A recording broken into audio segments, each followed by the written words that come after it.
Salut, Dudu! Te salut, Dani! Mă bucur tare mult că ești astăzi aici alături de noi. Știu că ai făcut ceva eforturi să vii lângă noi și să stai de vorbă cu noi. Și îți mulțumesc foarte mult pentru că ai acceptat invitația noastră.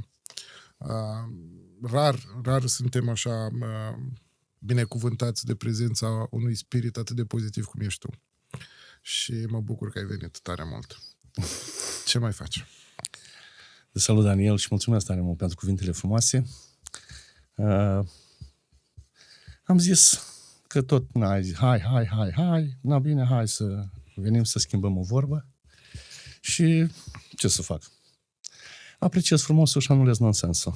Și mă bucur tare mult că sunt în seara asta aici cu tine. De obicei pun pe fundal, pun logo. Toată lumea știe cine e Valhalla. Nu avea sens să pun logo. Și am găsit fotografia asta. Acum nu știu dacă cei care se uită la noi au mâncat sau nu. Am zis că e mult mai reprezentativă decât orice logo. E foarte frumoasă și sunt o grămadă de review-uri de la oameni care au venit în Bacău și au scris frumos despre Valhalla. Lucian Gavrilă e unul dintre ei. E un, Da, domnul profesor, Dumnezeu să ierte să fie țănă ușoară acolo sus unde e făcută de el. Și mai avem una, dacă ne ajută Adi cu desertul. E un foarte mare lucru că Valhalla a devenit un punct de reper în oraș. Și asta tot e da, tortul Valhalla. Signature. Când e vreo aniversare, vreo petrecere, vreo zi de naștere și invitații vin nepregătiți, noi îl salvăm imediat. Punem o artifică și... Cred că toată lumea din Bacău a mâncat măcar o dată sau știe cum sunt papanașele la Valhalla. Da, ce să zicem, e un produs care într-adevăr și-a pus amprenta și face diferența. La noi în locație. Este un produs vândut. Că ai devenit un punct de reper în Bacău. Cum te simți? E multă muncă în spate, Daniel. S-a muncit foarte mult. Mă simt împlinit, ok. Normal, ca orice om care vede ceva rezultate și se vede că... Oriunde întrebări, există, știi, forumuri, grupuri, unde mă duc să mănânc, tot felul de astfel de discuții, nu există să n-apară cel puțin 2-3 referințe despre Valhalla. Și sabia lui Thor și papanaș. Meniul este conceput în 2015, când am dat drumul în partea asta la altă. Atunci ușor au mai intervenit produse, am mai scos produse, dar marea majoritate am încercat să le menținem. Cred că e un lucru care ne-a dus cumva și ne-a poziționat în piață, a fost că nu am păcălit. Cât timp nu păcălești clientul, eu zic că lucrurile astea se vor întoarce. Și că vorbeam în drum încoace ce înseamnă tradiție, crâșmă de tradiție în oraș. Da. Faptul că rezistați de atâta timp pe piață și cred că nu există dovadă mai bună decât asta, că sunteți în continuare pe piață cu aproximativ același meniu, aceleași produse, lumea nu s-a plictisit de ele și reușiți să vindeți, adică reușiți să aveți terasa vara aproape, nu? Da, e și un loc binecuvântat, am și o echipă foarte bună în spate, că fără ei nu puteam să fac nimic, asta este clar. Toată lumea se plânge de personal. Cum reușești să-i păstrezi? Care e secretul tău?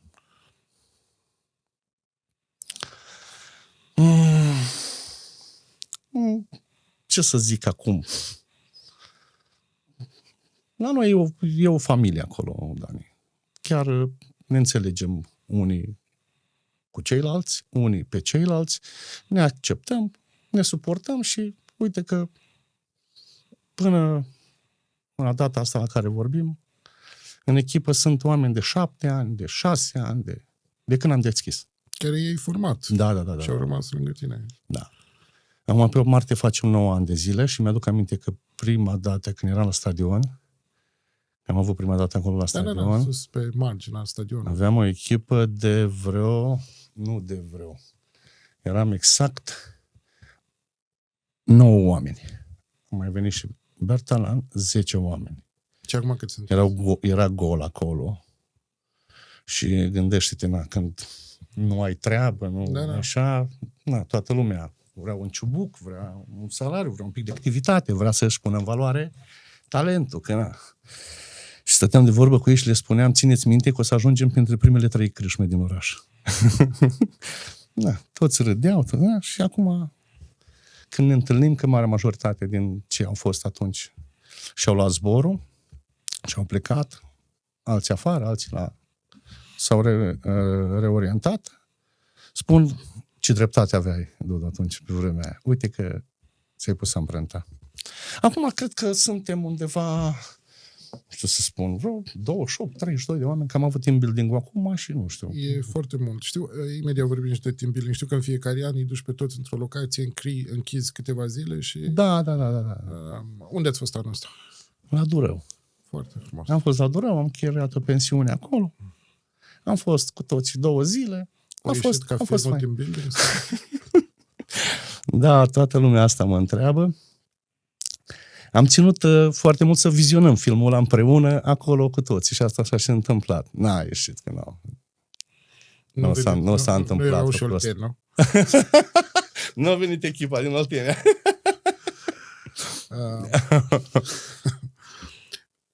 E paradoxal ce ai spus tu mai devreme, sunteți 28.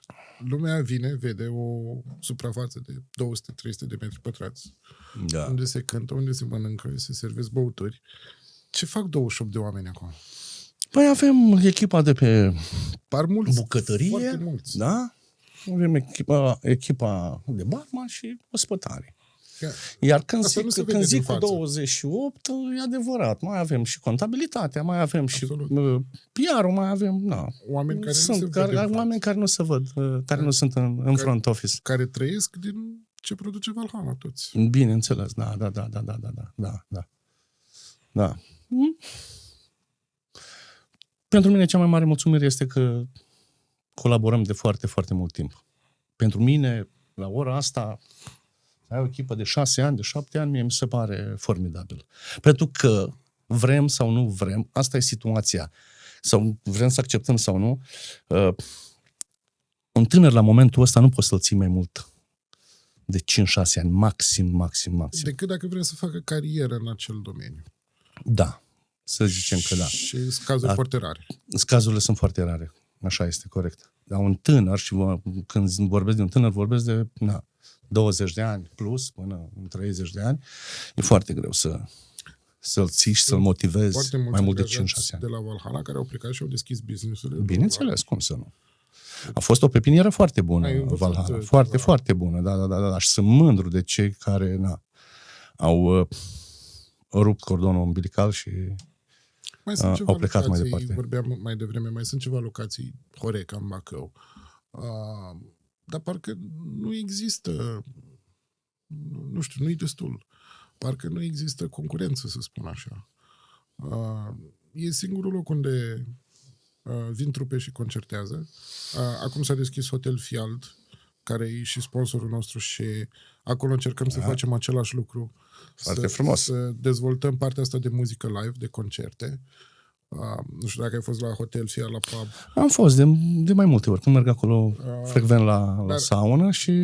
Același lucru încercăm și acolo să dezvoltăm. Pentru un oraș de 150.000, 200.000 de locuitori e foarte puțin. Da, suntem atâți? Păi așa zice în statistică că suntem. Nu cred. Suntem peste 100.000. Suntem peste 100.000, da. Nu-i puțin? Se pare că atâta poate în momentul de față Bacău, doar vedem foarte bine. Se închid, se deschid, se închid, se deschid și lucrul cel mai, din punctul meu de vedere, cel mai tragic e că se deschid fel de activități, da?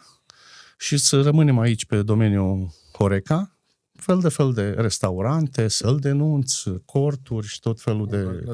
Așa. Deci, domeniul este destul de vast. În schimb, nu avem și noi, nu știu, un liceu care să ocupe concret de lucrul ăsta. Să se întâmple, chiar să se întâmple lucruri. Eu am copii în practică care vin. Săptămâna asta a fost școala altfel. Când am intrat luni în Valhalla, erau vreo 15 sau vreo 17. Da, ok, ce s-a întâmplat? Am făcut ordine, au făcut șervețele, ce li s-a dat să facă acolo? Peste jumătate din ei nu vor profesa lucrul ăsta. Teoretic, Doar au ocupat un loc altuia care probabil chiar și-ar fi dorit își dorește să-l facă. la liceu avem teoretic, economic, alimentație publică. Fără Turism discuție. și Și Mageronul are și parcă și... Da, avem. Câți din ei merg mai departe? Foarte puțini. Eu am exemple concrete și vorbesc cu subiect și predicat pentru că eu am stat de vorbă cu ei. Mi-aș dori, de ce nu, să iau 4-5 copii și să crească sub umbrela noastră și, într-adevăr, să ne bazăm peste un an, peste 2, să fie acolo. Eu cred că mirajul de a face filmulețe pe TikTok și de a îmbogăți rapid e mult mai mare decât a veni și a lucra zi de zi. Foarte adevărat. Din păcate, Creezi o carieră. bani ușori, făcuți, nemunciți, toată ziua, na. Asta cred că ține mai mult de educație și de societatea noastră. De aici pleacă totul. De la educație. Cât timp nu se va face ceva în sensul ăsta, cu siguranță toată țara va avea de suferit grav. Vedem foarte bine că ultima soluție la care se recurge este forța de muncă din străinătate. Te-ai gândit să aduci din străinătate? Da, de ce nu? Corect, așa este. Am greșit în 2020, când un prieten de-a mea din București, Ani Jordan, mi-a zis, Dudu, e acum, am ți-i trimit, hai. Și a fost așa o chestie, nu știu. Să știi că am intrat... N-am călcat pe pedala de accelerație atunci când trebuia. Eu am prieteni la Buzău, am prieteni la Brașov, care activează în... Să zic, am intrat recent într-un hotel în Bacău aici și la recepție m-a întâmpinat John from Jamaica. Și vorbea o engleză foarte bună și... Lucrurile astea nu trebuie să ne mai surprindă. Da, nu trebuie să ne mai surprindă, că cu siguranță spre acolo ne vom îndrepta. Cu siguranță. Decât să spuneai că ții pub-ul de jos, nu? Da? Spuneai că îl ții închis. Pentru că îl țin închis din cauza că nu avem personal. Și când îl deschidem, trebuie să vină colegii din tura cealaltă să suplinească. Uite, 4 persoane din Jamaica. Pakistan, este o variantă. Da, este o variantă. O să o iau în calcul, să vedem ce se va întâmpla vara asta, condițiile care vedem foarte bine că tot o luat ora asta. Păi după pandemie și război. Eu stau câteodată, știu că nu-i bine, dar stau câteodată ce poate să mai urmeze. Și știu că nu-i bine să întrebi că cineva sus râde trage când te întrebi lucrul ăsta. Ce ar mai putea să fie? Nu știu ce să zic, dar noi, generația asta a noastră, se pare că am fost contemporan cu foarte multe lucruri. Începând de la, nu știu, comunism, știm foarte bine că cum găseam, când și nu găseam. Comunismul, cred că l-am prins puțin. Da, am prins tranziția. Corect. Am trecut prin toate, da? Am trecut prin pick-up, casetă, da? Așa, bandă, CD, stick, am ajuns la inteligența artificială. Așa, am ajuns, asta vreau să zic, suntem la inteligența artificială. Să compune muzică, să vezi ce compune? Să te joci cu el. Butul. Este chatbot făcut pentru a compune muzică. Și îi spui ce fel de note să folosească, care e tema melodiei și îți compune melodii unice care n-au fost compuse niciodată. Și poți să-i dai beat de rock, de country, e genial. E genial. Și de asta s-a și perimat foarte mult muzica în ziua de astăzi. Nu mai avem trupe, piese trainice care să dureze. Un negativ cu 10 instrumente în mai puțin de 2 minute. Numai să-i pui vocea peste. Incredibil unde s-a ajuns. Da, nu știam. Suntem contemporani cu multe, așa. Cum ți-a fost în pandemie? Da, ce să zic. Ca la toți ceilalți care activează în Horeca. Destul de greu. Foarte greu. Mi-aduc aminte, m-a prins atunci, eram 62 de oameni. 62. Aveai și hotelul de la... Aveam și hotelul de la Roma, da. Da. Și per total pe Valhalla 62 de oameni. A trebuit să strângem rândurile. De la stat? Scuze? Ai primit ajutoare de la stat? Te-a ajutat? Da. Nu pot să zic că nu. Am luat pilonul 1, am fost și pilonul 2. Când au venit, cum au venit, dar au venit, da. Așa este. Ne-am achitat datoriile, Și asta e. Ai dat oamenii în șomaj, practic. Da, oamenii au fost în șomaj tehnic atunci. Și nu ai pierdut oameni? Nu s-au reușit? Nu cred că, având în vedere că în 2021 am retras ambasadele de la Roma și am plecat de acolo, da, nu vorbesc de echipa de la Roman. Iar pe Bacău, nu cred că am pierdut nici 10%. Ok. Deci ești... Nici 10% nu am pierdut atunci în pandemie. Dar am stat toți, grămadă. Noi din 9 aprilie 2020, da, noi ne-am întors la muncă. Și pe rând, ne-am ținut tefere acolo, am făcut ba una, ba alta, nu mai făcut un live, nu așa mult. Nu pot să spun că m-a ajutat foarte mult. Să plătești, factura la curent. Da, cumva cred că poate ce am lucrat atunci și ce s-a întâmplat atunci, să zicem că poate s-o fi scos. Da, dar n-a fost o activitate. Foarte mult a contat ca noi să fim teferi. Da. Și să nu o luăm razna. Că, da, stăteau acasă toți și ce facem?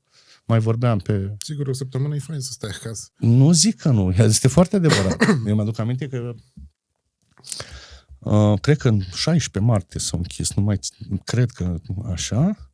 Am venit acasă, aici în Bacău, mi-am luat bagajul și m-am dus la Roman. Eu până în 9 aprilie am stat în hotel, acolo. Stat cu oamenii acolo, am făcut curățenie, am făcut ce era de făcut. Dar ne-am luat unii cu alții. Și din 9 aprilie m-am întors la Bacău și mi-am luat echipa de la Bacău. Și am adus-o la serviciu. În caz fericit, foarte multe business-uri au murit definitiv în pandemie. Da, foarte mulți au tras. Mai ales în Horeca. Mă uit câte localuri erau în Bacău, de astea mici, nu contează, cafenele, mini, cum se numesc, mini discoteci, nu știu cum se numesc, mini cluburi. Praf. Da. Au apărut în locul lor bănci, șaurmerii și... farmacii și second hand-uri. Da, Marcu Trandafir, nu știu dacă mai sunt două crâșme care mai funcționează acolo. Toată zona aceea dinspre Economic, unde era Latinul, a rămas doar chiaroscuro, da. Atât e acolo, da. Sabiu a murit definitiv? Da, bine, Sabiu e un subiect închis de mult. Da, ce sunt păcat, da, asta este. Te-ai gândit vreodată să iei tu spațiu de la clădire, de la Romtelecom? Multe spații aș putea să iau, Dani, și multe afaceri aș putea să fac. Problema este cine să le ducă mai departe. Să faci concertele acolo. Că e un spațiu mult mai mare, mult mai permisiv. Da. Ne întindem atât când ne plapuma și... Pentru că știi cum e, câteodată Valhalla e neîncăpătoare, câteodată e prea mare. Și hai să ne rămânem aici, în spectrul ăsta. La sfârșitul anilor 2010. Le facem acasă.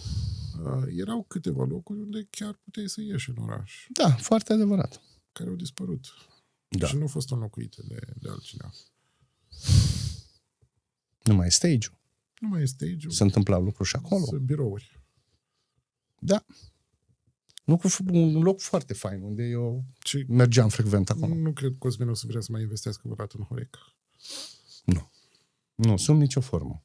Și el a zis lucrul ăsta. Și în vamă cu stage-ul. Așa este. Da, să sperăm că încă mai e o șansă și că cineva, uite, gen domnul Laurențiu, domnul Simon Maurer de Bacău, a făcut pub-ul acolo jos la hotel.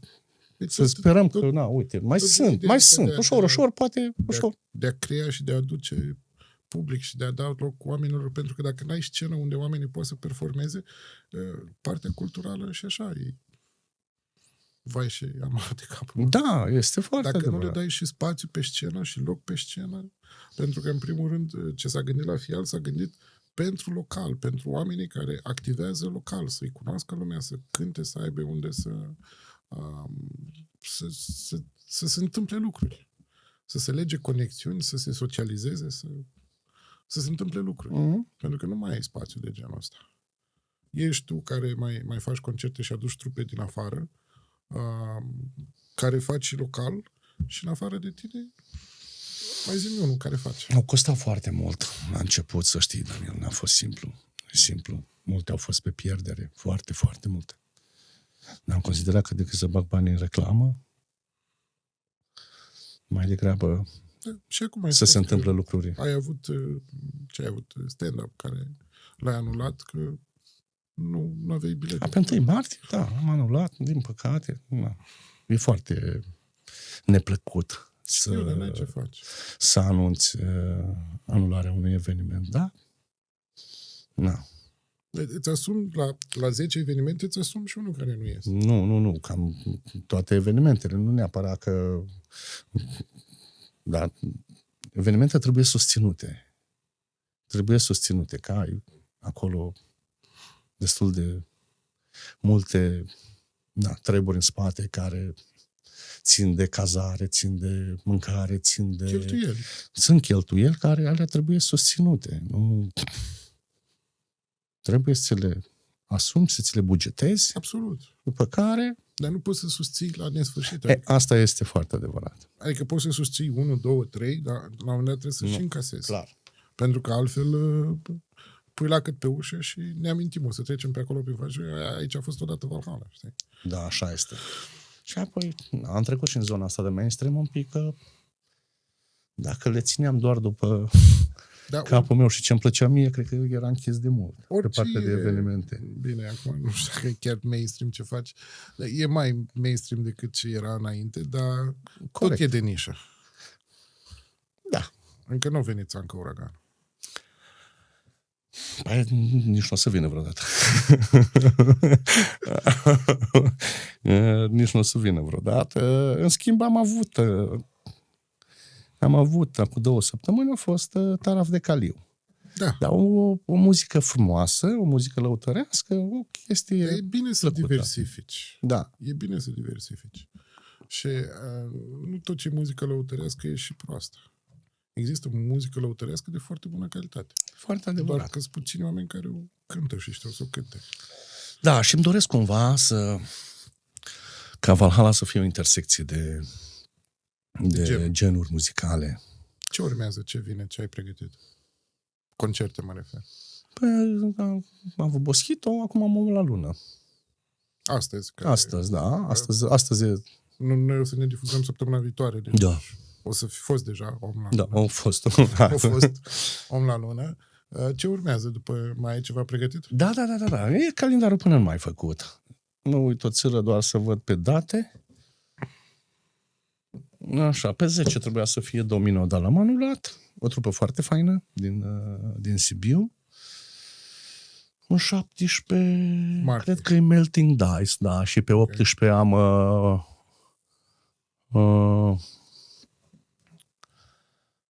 pe 18 mai am un concert în colaborare cu băieții de la Carpat Bikers. Ok. După care... Uite, un alt lucru care a dispărut din oraș și foarte, foarte bun a fost festivalul de motociclete. Da. Întâlnirea care se făcea anual aici. Și s-a dus. Nu mai e, nici ăla, da. Da, mai departe o să am Monocex, o să am Byron. Byron ai zis că vin din nou pe... Byron e pe 31 martie. Am acolo și am un weekend de foc, ăla o să fie foarte fain, dar și e cumva și un program pilot pentru Valhalla, că nu se mai întâmplă lucrul ăsta până în momentul de față. 31 Byron, 1 celelalte cuvinte și 2 vine Mani Neumann, Farfarello, în Germania. Plecat 11 zile și deci ai 3 la zile. Da, 3 zile, vineri, sâmbătă și duminică și din punctul meu de vedere, 3 trupe de calibru. Și reușești să aduci public pentru toți 3? Nu știu, voi vedea. Succes. Voi vedea, nu știu să spun. Noi încercăm să îi aducem, că, de exemplu, Mani a plecat, are luna asta, și-a luat liber și face un mic turneu în țară. Și el a mai venit de 2 ori în Valhalla, ne știm, nu? Foarte fain, el a cântat cu cu Nicu Covaci în Phoenix și i-a zis la impresarul Mara, du-te la Dudu și că vreau să cântăm acolo. El când a venit prima dată, un tip atât de fain, știi, că erau, nu știu, vreo 2 mese sau 3 mese, știi? Și zice la știți, eu concertez în seara asta aici, vreți să rămâneți la concert? Apoi oamenii ăia nu veniseră pentru concert, veniți să servească ceva și să bea o bere și să... Na, hai că rămânem, știi? E minunat, Mani, da. Știu că ai avut lansare de album de la Bucovina. Da. Cum a fost? Cum de-o ales să lansezi album aici la Bacău? Păi, cu puține mă știu de ceva timp, suntem prieteni și când are drum sau le leagă, se oprește în Valhalla. Păi da, lansare de album asta, cred că e greu să mai facă cineva lansare de album. Și în seara asta este lansare de album, da, om la lună. Mono Jax are lansare de album. Când o să vină, are lansare de album. Iar Byron va lansa, cred că se va face lansarea de album tot în Valhalla în toamnă. Da. Faptul că reușești să le legi, să le faci, să ai o continuitate și să ai și mixul ăsta de stiluri, să ai și diferența asta între trupe, e foarte fain. Foarte fain că reușești să faci lucrul ăsta. Da, încercăm. Eu mi-aduc aminte că la începuturi, în 2015, 2014-2015, l-am sunat pe Codruț Dumitrescu că am vrut atunci să vină Byron.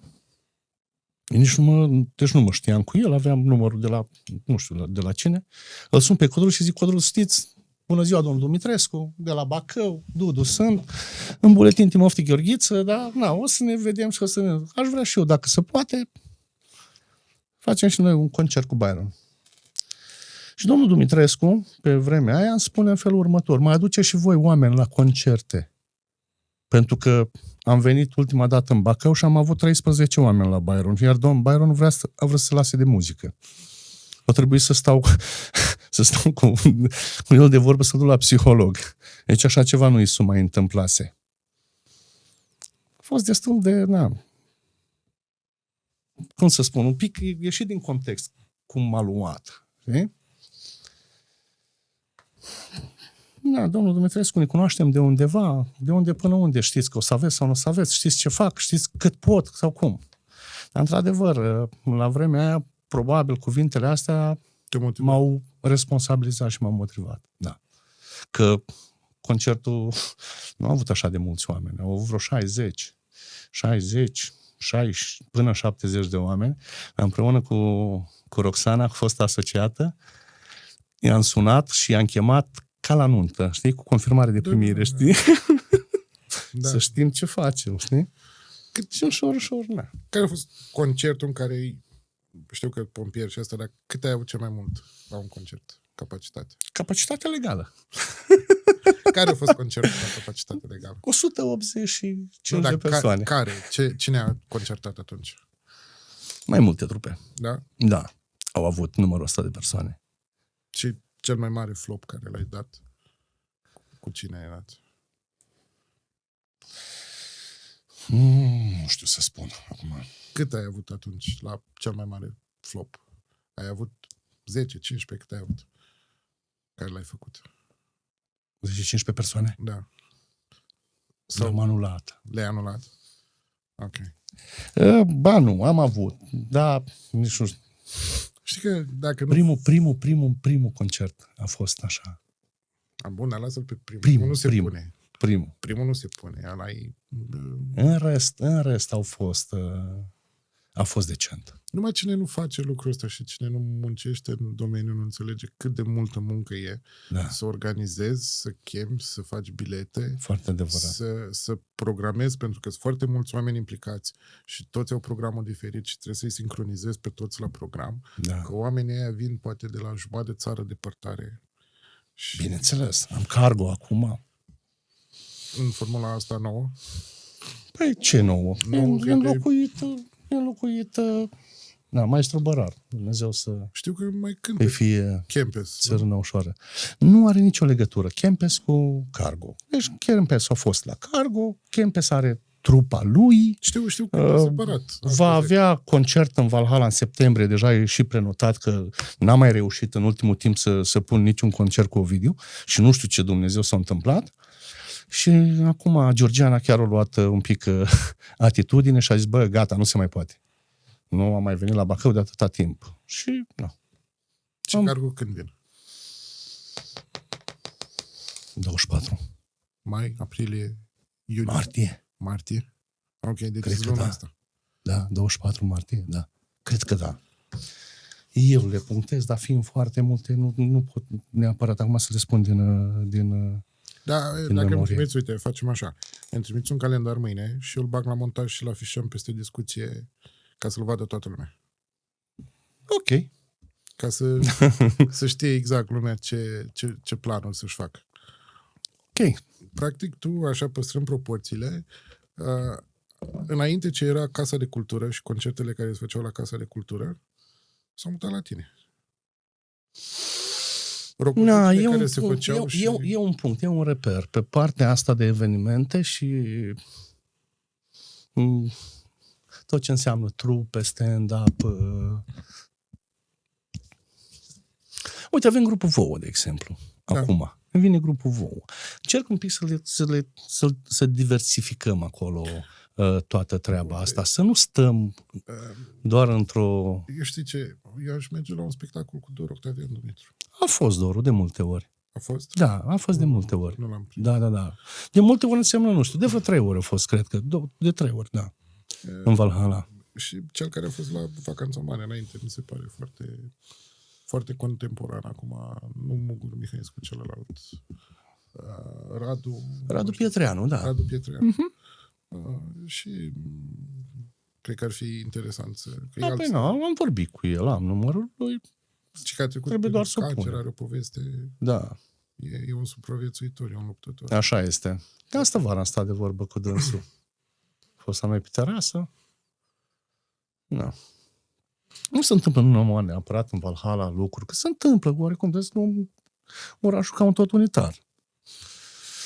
Se întâmplă și la... Majoritatea care vin aici, majoritatea invitațiilor îi întreb dacă ai fi o zi primar. Ce ai face în ziua aia? 3 lucruri, atât ai voie, că ești doar o zi primar. Nu mai faceți din astea, că nu e ok. Mie, de exemplu, ieri, un bun prieten al meu de la Iași mi-a zis în felul următor: poți să-mi dai și mie 3 concerte care te-au marcat pe tine aici? Păi cum să mă marcheze 3 concerte? Atât ai voie. Greu să aleg 3 concerte. Bine, le-am scos până la urmă, e adevărat, dar cum să fac? Cum să zic eu 3 lucruri care le-aș putea? 3 lucruri care le-ai putea face ca să îmbunătățești orașul Bacău. Doar 3 ai voie, atât. Știu că ai face multe, știu că nu știi de unde să încep, că sunt atât de multe de făcut. Încearcă totuși să le În primul rând, cred că calitatea vieții, aș pune accent pe lucrul ăsta. Să scoatem, aș face pe Dracul 4, să scoatem mohorârea asta din oraș. Și când vorbesc la calitatea vieții, vorbesc de parcuri tunse, vorbesc de blocuri aranjate, de, nu știu, tomberoane, vorbesc de găuri, vorbesc de tot ce e. Da, asta ar fi unul, calitatea vieții. Adică să merg în parc și să aud muzică. O muzică frumoasă. Da, al doilea, nu știu. Aș încerca să stimulez foarte mult mediul antreprenorial. Și cred că a treia m-aș duce către ceea ce înseamnă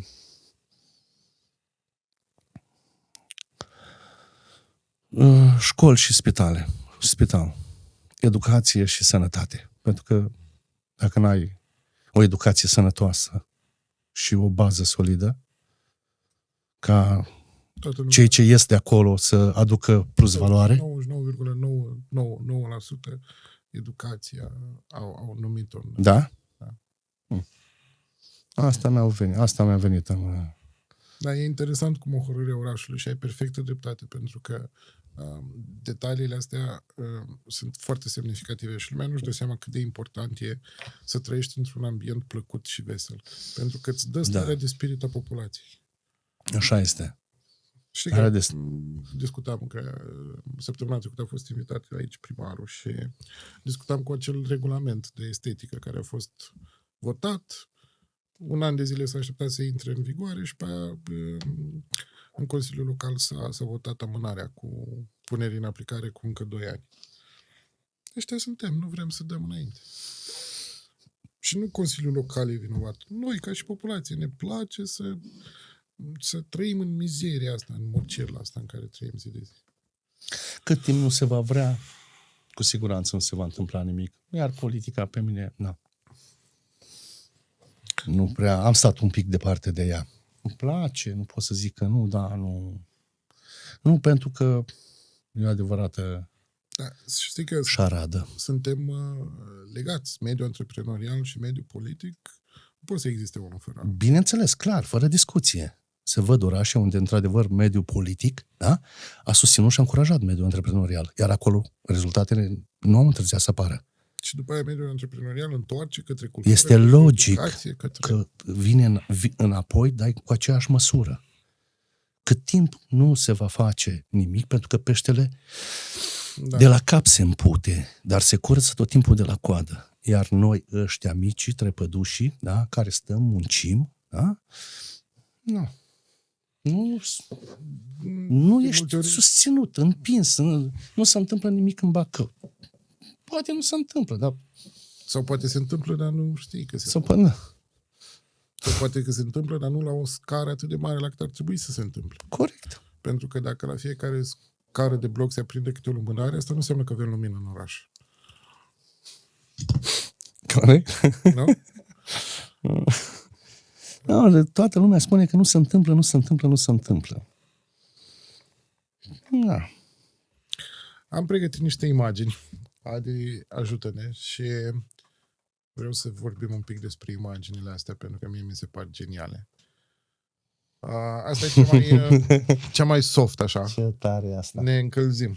Spune-ne ce era aici, unde erați și ce făceați. Da, era la campionatul de mini-fotbal la Oradea.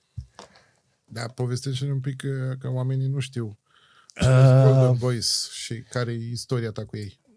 Istoria mea cu ei este că domnul Florin Romașcanu este sufletul acestei echipe, totul a plecat de la el, a reușit să strângă o mână de oameni, după care ea s-a lărgit și nici nu mai țin minte bine, dar când am fost în Italia la Liniano Sabbiadoro, acolo ne-am dus ne-am dus încrezători, dar nu credeam că o să facem o figură atât de frumoasă. Am luat locul 2 la în Cupa UEFA, la mini-fotbal. Aici suntem la Oradea, toți am jucat cu echipamentul pe care l-a făcut Florin Lovin. Pentru Neșu, exact, ei fiind și prieteni, atunci m-am întâlnit și cu el. A fost o figură frumoasă și aici... Pe Florin trebuie să-l chem la podcast. Da. Acum mi-a picat... E istorie. E un om care îți place să stai, să-l asculți. Da. E delicios. Care era rolul tău în echipă? Rolul meu în echipă era ajutor de câine lup. Susțineam și eu oamenii ăștia, moral, nu știu, cum... Dar n-ai jucat? Nu. Cel mai gras, după cum vezi. Ce să... Am cochetat și eu cu fotbalul. Eram, cred că în clasa 9-a, jucat la Petrolul Moinești o perioadă de timp, undeva la vreo 2 ani, 3 ani, până cred că între 11-12. Și a rămas pasiune. A rămas pasiune, zic. Da, a rămas pasiune. Da, e un grup foarte fain. Oamenii ăștia sunt minunați. Ne înțelegem atât de bine, avem un grup al nostru, ne strângem la Valhalla, mai bem o bere. Dacă nu punești umărul la grupul ăsta, nu exista. Adică, da, el exista, că lucrurile se întâmplă, nimeni nu e de neînlocuit. Dar la un moment dat... la coeziunea grupului... Exact. Știi? ai intrat acolo și dacă găsești lucruri frumoase, știi, te-ai încărcat, Pleci mai bucuros decât ai venit. Exact.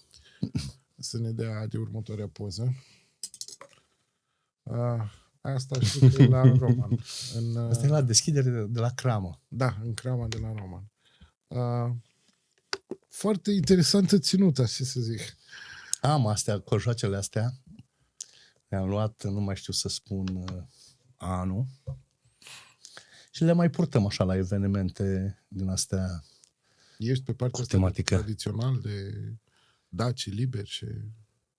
Mă confund cu asta, îmi place. Da, de la țară vin. Am fost eu la sat am trăit. Nu, e ca și cum m-aș fi născut la etajul 3 sau 10. Îmi place, nu pot să zic că nu. Da, să fiu un tradițional cât de cât așa. Nu extremist. Da, nu extremist, dus în... Da. Aici a fost deschiderea la Cramă. Mi-a plăcut mult. Unii prietenii mei au venit și m-au susținut. Poza mi-a plăcut. Ionuț, Cătălin. Și am zis, hai să facem și noi o fotografie. Blănoși. Foarte tare. Altfel de plan aici.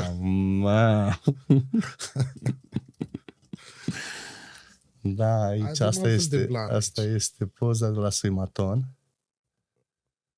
Când ne-am dus și am... Ca să spunem oamenilor ce-i Suimatonul. Noți pentru fiecare tură de bazin, oamenii care aleg pentru tine donează o sumă de bani. Da, 10 lei, 5 lei. Da, nu conta suma, da. Ideea e că oamenii notă și alți oameni donează. Corect. Și ai notat așa, îmbrăcat sau... Nu, asta a fost doar de, după cum bine să vede, doar de imagine, așa că m-am dus, aveam și cască, aveam și cotiere. Am luat-o pe asta repede să facem o poză de grup.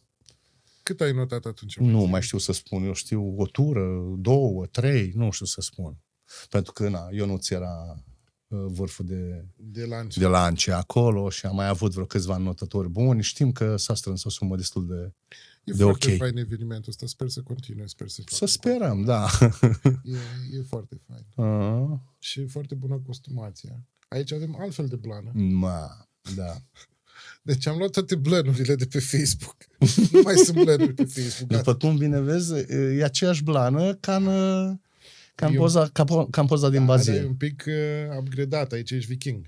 Aici sunt viking, așa este, și ar fi trebuit să fie și Larisa, că și Larisa era îmbrăcată în vikingă. Mai ai de lucrat la partea de papuci. Păi trebuia să fugim acolo. Aici s-a alergat undeva în centru, s-a plecat... Tot la fel strângere de fonduri. Tot pentru strângere de fonduri și nu știu să spun. Deci unde vedeți un eveniment pe la Măgura, nu știu. De ăsta, de strâns fonduri, vă uitați pe blană, că acolo e Dudu. Acum nu cred. Nu. Dacă e musai, o să iau echipamentul. Nu. Dar nu cred că ai ratat vreo unul. Ai ratat? Nu cred. M-au invitat și am considerat că e normal să fiu acolo, poate, ori vedea și alții și... Asta zice multe despre... Poate, nu știu, o fi un exemplu bun sau mai puțin bun, fiecare îl trece prin filturațiunile lui cum crede.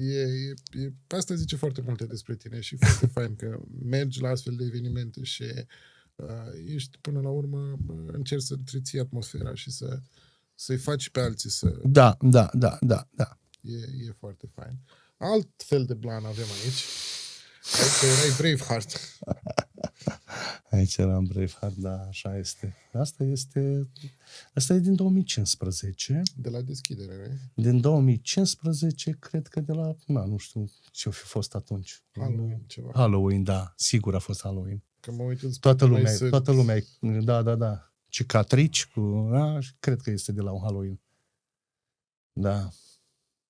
Foarte tare costumație. Aici n-am găsit blan, am găsit papion. Cred că e singura imagine în care te văd cu papion. Nu te-am mai văzut niciodată cu papion. Mai am una, da. Mai ai una? Da. Ce era aici? Ce faceți aici?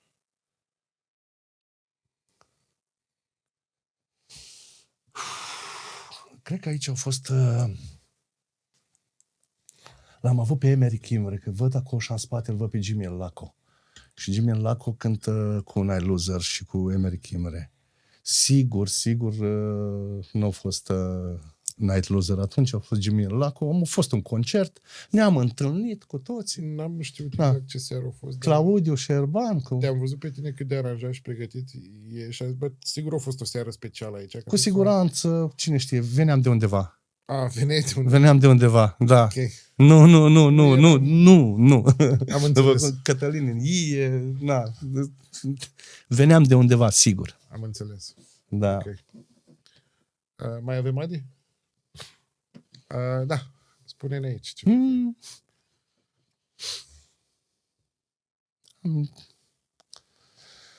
S-a primit o diplomă de... Da, mai întâmplă să primești și diplome. Bă, da. La restul dă-le diplome, nu-i problemă. Așa eu, trimite. Ce diplomă ai primit? Mai țin minte.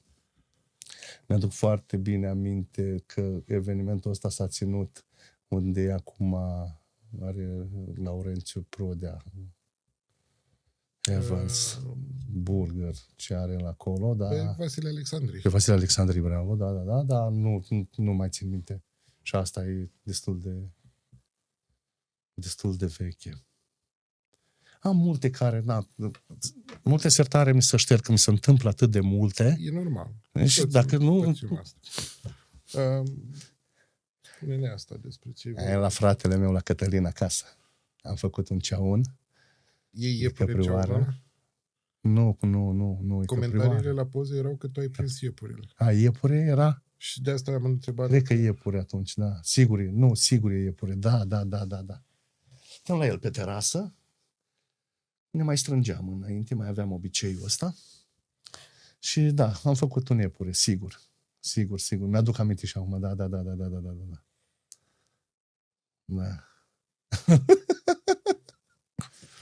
E dracule găsit.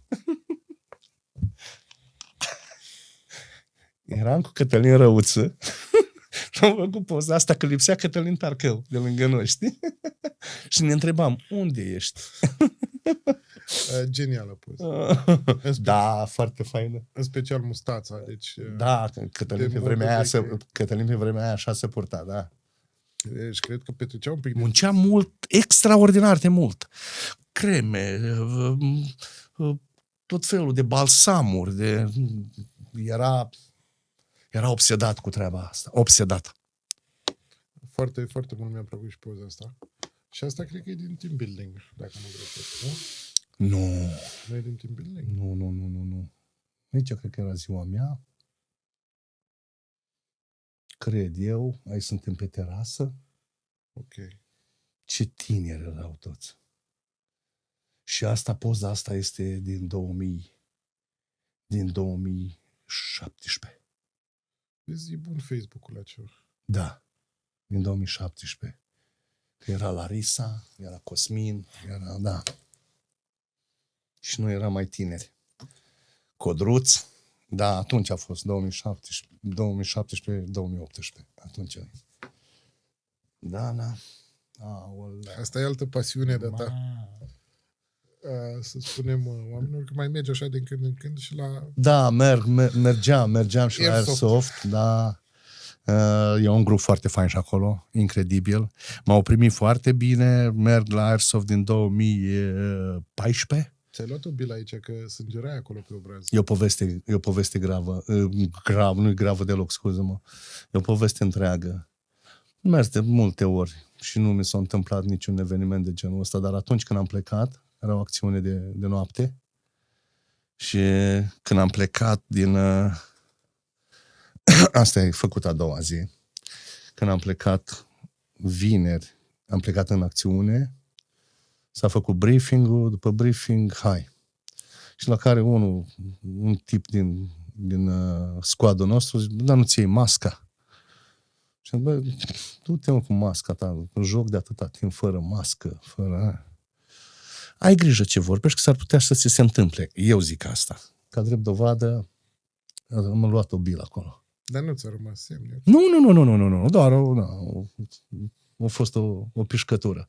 De atunci, cu siguranță, nu mai intru fără mască. Gata, ești gata. Să nu mai. Nu. Cu ochelari pe sus, sigur, nu există lucrul ăsta, dar de atunci merg numai cu mască. Vreau să te întreb dacă ați câștigat atunci. Tot timpul, da. Și fără falsă modestie. Tot timpul. Ok. Aici tot pe terasă sunteți. Da. Ce pregăteați și cine sunt în echipă? Pregăteam atunci un meniu și vreau să băgăm ceva pește, făceam niște probe.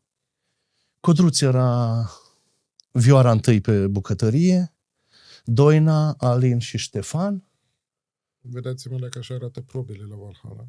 Da, chiar făceam probe atunci, chiar făceam probe cu toți acolo și vreau să alegem niște și ce a intrat niște pește. Cred că am pus doradă, cred că nu mai știu, am pus Codruț vreo 2 sau 3 feluri de pește la momentul ăla atunci, că noi pește prăjit aveam, da. Că, așa e la plită. Dar au făcut și o saramură, o băgasem în meniu, făcusem și permanentizasem pe vremea aia și borșul de pește. N-a avut așa mare succes. Da. Dar nu suntem aproape de Dunăre. Da, nu. Foarte mult mi-a plăcut și poza asta. Și lumea nu vede în spate câtă muncă e. Asta e fascinant, că oamenii care știu munca din spate, cu adevărat pot să aprecieze anumite lucruri. Dar oamenii care nu știu, cred că ar trebui să le spunem, nu să învățăm, dar să petrecem mai mult timp povestind despre ceea ce facem noi, în timpul că practic tu muncești pentru om 4 ore pe zi și restul tu muncești în spate ca să poți să muncești alea 4 ore pentru el. Și cred că aici e foarte important să le spunem oamenilor. Și oamenii nu știu și nu apreciază. Și de multe ori, dar e scump, cum să dai 50 de lei pe porție de mâncare? Cum să dai... Păi ce, o luată la carne și o pus-o pe grătar și păi mă duc și mi-au 2 kg de ceafă, îmi fac singur acasă. Știi, Dan, este foarte ușor să judeci. Când ești de partea cealaltă a baricadei, fiecare trage cât poate de mult pe sub oala lui, pe torta lui. Probabil de asta și merg lucrurile așa cum merg aici. Cel puțin în Bacău. Pentru că sunt locuri în frumoasa asta țărișoară, unde lucrurile chiar se întâmplă și merg de la sine și merg foarte, foarte, foarte bine. Să nu ne ducem prea departe. Să lăsăm un pic vestul, că la oricum a luat-o mult tare înainte. Să sărim munții. Aici. Da, eu merg. Și crede-mă, ce se întâmplă în Harghita și în Covasna, din punctul meu de vedere, este ireal. Deci am văzut cum se susțin, cum muncesc împreună, cum se promovează împreună, cum țin unul lângă celălalt, este ceva de neconceput. Am găsit o pensie, nu mai știu cum se numește, dar poate o să pun la montaj. 230 de lei all inclusiv pe zi. Genial. Și la 80 de kilometri de Bacău. Corect. Așa este. Este o presiune foarte... Și o să zicem, aia cum pot? Aia cum pot? Este o foarte faină în care mergem, cred că am fost acolo aproape an de an. Headweser se numește. Cu piscină, cu 3 hectare, cu biciclete, cu tot ce trebuie, cu lot de joacă pentru copii, cu ea să pescuiești.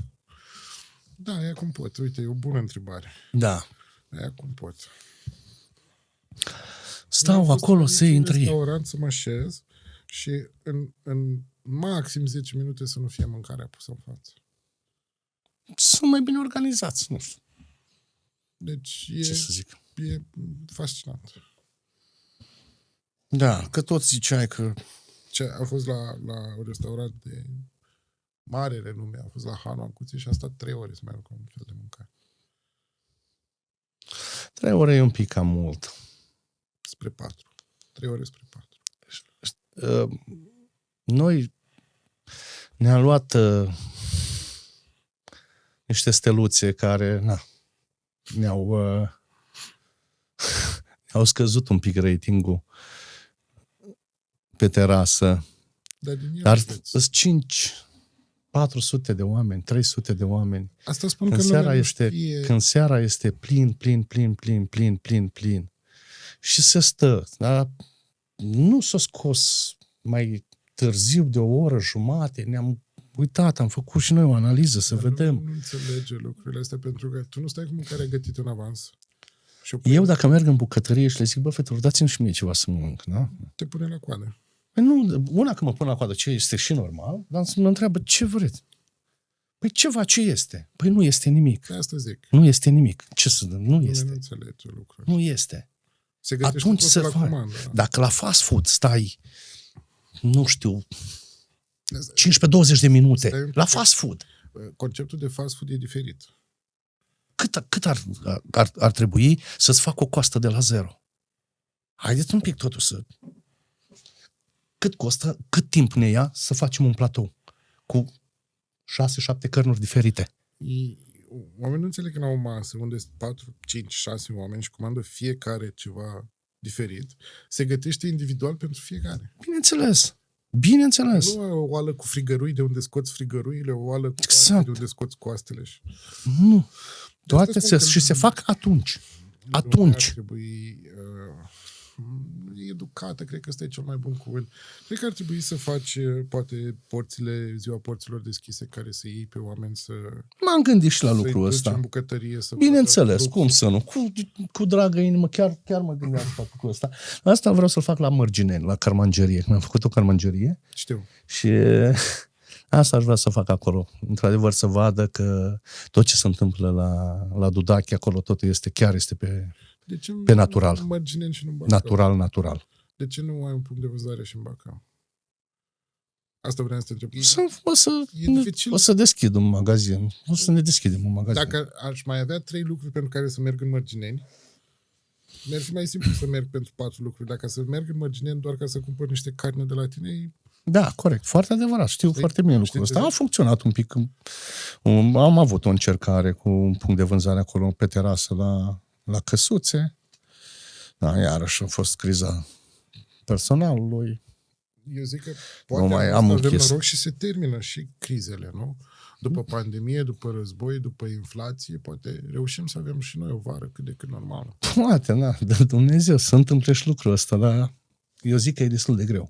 La anul clar nu o să avem un an normal, că avem 4 rânduri de alegeri. Corect. Și intră politicieni în virie. Anul o să fie distracție. Dar măcar poate anul ăsta o să-l avem și noi liniștit vara. Asta ne dorim cu toții, să sperăm că se va întâmpla. Vom vedea. Așa, la cum se vede și se preconizează, eu nu prea cred. Crezi că inflația asta a fost reală? Mai ales în preț. Eu zic că a fost o speculă totală. Asta este părerea mea. Acum, ce să zic. La producători. Dacă e 7 lei kilogramul de ceapă, să mă ierte Dumnezeu. La producători nu au ajuns mai mulți bani, să știi. Cum să nu? Normal. Nu. Eu zic că totul a fost doar o speculă. N-a fost. Din punctul meu de vedere, nu... Eu nici nu cred că o să mai revenim la prețurile dinainte, asta e clar. Siguranță. Le-a adus acolo unde s-a vrut să se ajungă, dar trebuie să ne upgradăm cu toții, că n-avem ce face. Și în momentul de față, eu vând meniul zilei cu același preț care îl vindeam și în 2021. 30 de lei. Și în 30 de lei. Nu mai pot. Nu mai am cum. Din 30 de lei? Din 30 de lei nu-ți iei absolut nimic, dar nimic. Dar din aia 30 de lei, dacă îl comandă pe aplicație, mai plătești 15 sau cât plătești la aplicație, comision. 25. Deci, iarăși un lucru pe care... 25. Deci, comandați direct la restaurant. Ei ar comanda la restaurant, dar noi nu avem flota noastră de... Nu faceți... Știu că la un moment dat parcă făceați. Așa este. Am făcut 2 ani de zile. Ce ați renunțat la transportul vostru? Avem mașinile, avem 2 mașini pe delivery, dar stau. E o discuție cum e și asta cu ce a fost mai întâi, știi? Cum e mai bine să faci? Să ții delivery-ul tău, să mergi doar pe aplicații? Mergem acum pe Glovo și imediat o să vină și Tazu. Dar nu pot să spun că nu am avut și oamenii pe delivery, da? Nu au adus rezultatul care eu l-am cerut. Înțeleg ce spui. Da. Spuneam de prețuri. Ai crescut prețurile? Adică ai spus că meniul zilei a rămas la fel. Restul prețurilor din meniu le-ai crescut? Nesemnificativ. Nu ți se pare că berea este extrem de scumpă acum? Că bănuiesc că la eu m-am speriat, dragul meu. să crești prețul, nu? Eu m-am speriat. Am avut o creștere fulminantă. 20%. Cred că mai bine. De la furnizor. Da. Cred că mai bine. Cred că mai bine de 20%. Și da. să spunem că lucrezi cu furnizori care sunt direct contract cu producătorul. Adică nu trece prin 7 mâini berea aia. Nu. E producător, furnizor și tu. Da. Adică e lanțul cel mai simplificat de comerț. Corect. Posibil. Corect. Că tu nu poți să te duci să iei direct la producător. Că dacă ai putea, te duce să iei de la producător. Nu. E furnizorul care aduce tirurile, le descarcă în depozit și pe aia berea ajunge la tine și la vânzare. Și adevărat. s-a scumpit... Mie mi se pare că berea s-a scumpit extraordinar de mult. Uite, te invit să treci pe la noi, că n-ai mai trecut de mult, cel puțin de când nu ne-am mai văzut, cred că din 2019, când lucram împreună. Eu de atunci nu ne-am mai văzut. Ne-am mai văzut de vreo 2 ori pe terasă. Zici? Da, vara. Posibil. Dar te-aș invita să treci să bei o bere nepasteurizată direct din fabrică. Singura locație, suntem singura locație din Moldova, în momentul de față, da? Care ne aduce berea direct din fabrică de la Buzău. Vine mașina, cisterna. Știu că este o fabrică și la Roman care face... Nemțeană, da. Nu, noi avem contract cursus și prin ei ne aduce, Uite, am să vin. Livrează, dar e bere proaspătă, bere crudă, bere... Eu recunosc că am mai dat comandă la voi și mă ceartă Dana de fiecare dată că trebuie să slăbesc. Și după ce mănânc de la voi 2 zile, nu mai am voie să mănânc altceva. Și când comand de la voi, nu mă pot opri, că vreau și aia. Fasolea cu ciolan. E genială și dacă iau fasole cu ciolan, parcă vreau și un pui rumenit, știi? E complicat să vin la voi cu mâncarea. Eu aș mânca tot ce e acolo în meniu ăla de vreo câteva ori. Toată carnea o luăm de la noi, de mare majoritate o luăm de la noi din carmangerie. Suntem foarte mulțumiți de micii pe care îi facem. Fără falsă modestie, chiar sunt... Mie îmi plac astea mai tradiționale, așa, și zic fasolea. Probabil cei mai buni. Fasolea cu ciolan de la voi e genială. Am mâncat de câteva ori și... E o mâncare cu gust. O mâncare cinstită și corectă. Da, cinstită și corectă. Poate o să facem, uite, la un eveniment, o să facem o filmare la vară pe terasă și să facem o emisiune de acolo, de la terasă. Cu dragă inimă, ne ajută și vine și domnul Adi cu toată infrastructura lui aici. După el facem un cadru frumos și de ce nu? Putem să facem o emisie și de acolo. Când gătești un ceaul. Bineînțeles. Poate anul ăsta deschidem și bucătăria exterioară. Ar fi cazul. Ar fi cazul, da. După atâția ani de zile. Mergeai la Gherești, la festivalul Dacilor. Da. Atunci a fost ultima dată când ai gătit exterior. Am fost și acum, am participat la zilele Săuceștiului, tot la fel. Am făcut o chestie faină. Am făcut o chestie foarte faină. Ne-am dus toată echipa acolo, foarte mișto. Fă un ceaun să fie cald afară. Da. Venim pe terasă. Ți-ai învins teama? Da. A fost așa greu? Nu, n-a fost greu deloc. Dar e friendly aici la voi, fain. Mersi tare mult. E fain, îmi place. Dragul meu, eu îți mulțumesc că m-ai invitat și ce să zic, felicitări pentru ceea ce faci. Tot timpul acolo, unul dintre cei care ai făcut lucrurile să se întâmple.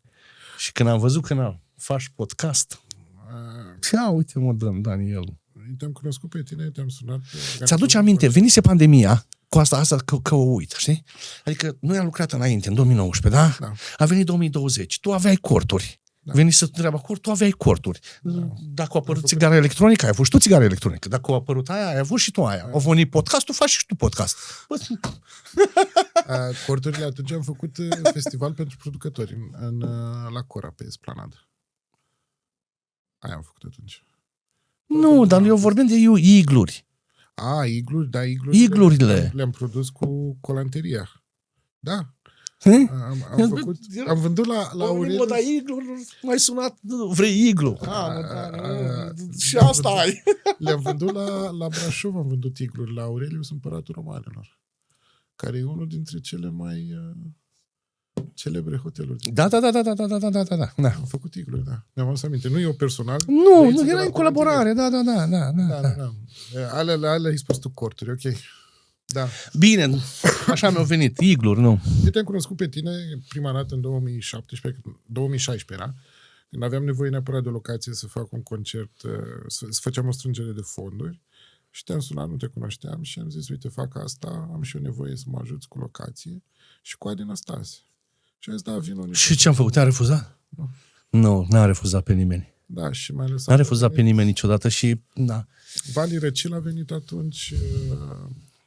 Era poza cu Papionul. Am fost la un concert, acum m-am să aminte, cu maestru Vali Răcil. Ok. S-a ținut la ce s-a închis acum, ajută-mă un pic. La Burgheză? Nu, la restaurantul ăsta francez, la Bacus. Ok. Da, acolo, de acolo venea. La vilă în față la Trandafirilor, nu? Da, exact, da.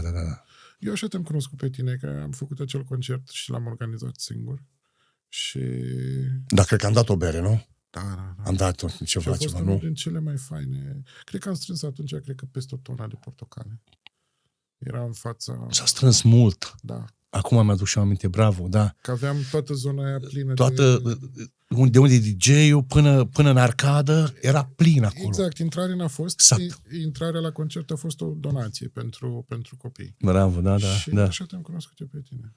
Adică nu te cunoșteam, nu nimic, nu mai știu de unde am făcut rost de numărul tău, te-am sunat, uite, fac asta, sigur, cum să nu, hai să faci. Îmi place să fiu alături de ei pentru că de oameni în general, pentru că prin ei îți iei energia, forța și dacă am făcut ceva, am făcut doar datorită comunității. Că degeaba faci concerte dacă nu vine lumea. Degeaba faci mâncare dacă nu vine lumea. Degeaba poți să faci pe luna în cer. Business-urile locale, în primul și în primul rând, activează în comunitate pentru comunitate. Și oamenii care fac lucrurile astea cu pasiune se văd, se simt, se știu. Îmi place să cred că încă fac lucrurile astea cu pasiune, îmi place să cred că încă îmi pasă, îmi place să cred și chiar lucrurile astea se întâmplă, care le spun, că pot să inspir și pe altul să ducă mai departe un lucru făcut cu responsabilitate și cu drag. Eu vreau să vin mereu, adică să știu că e Valhalla acolo, să pot să vin să comand un pui la ceaună, o fasole la ciolan. E un loc care, până la urmă, face e de acolo, adică îl iei așa for granted, cum ar veni. Eu sper anul ăsta să încercăm să facem niște evenimente frumoase pe terasă. Încerc așa anul trecut și cu 2 ani. La ora 9:30 vine poliția, pentru că suntem între blocuri. O să facem niște evenimente acustice, ușoare, care să dea un pic de plusvaloare și să... Nu te oprește nimeni să mergi în parc la Ghereiești, să iei ceaună cu tine și să faci acolo evenimentul. Și acolo nu mai ești între blocuri și poți să le ții până la 5-6, cât vrei tu dimineața. Dar nu știu câți vin. Păi de ce să nu vin? Nu trebuie să le faci în fiecare săptămână. Dacă faci 3 evenimente de genul ăsta toată vara, e de ajuns. Dar să fie memorabile, știi?